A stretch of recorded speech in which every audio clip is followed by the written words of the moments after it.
After several unsuccessful visits to other parts of this East Anglian river, I'm back once again in the hope of seeing my first wild otter.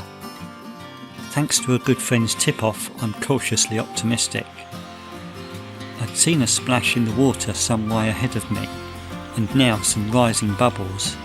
And then, otters! At last! And on my birthday too! What a treat!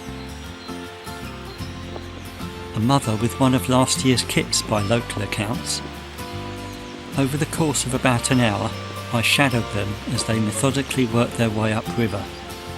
Sometimes swimming close to one another, sometimes coming out of the water, and sometimes one, presumably the kit, would call to the other.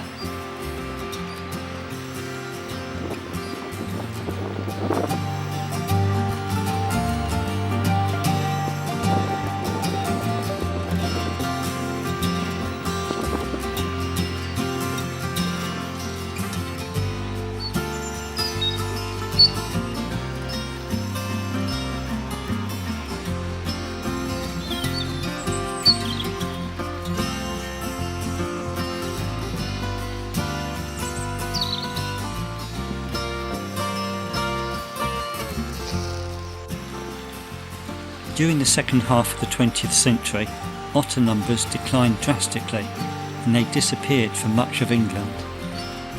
Pesticide build-up in the food chain is believed to have been a major factor, along with habitat disturbance and changes in riverside land use.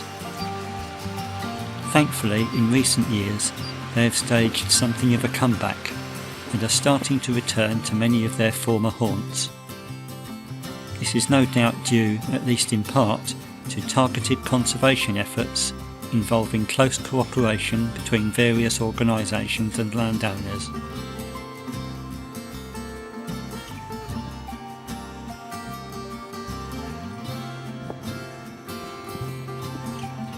With the gradual recovery of the English otter population, my hope is that although this was my first ever encounter with otters living free in the wild, it won't be my last.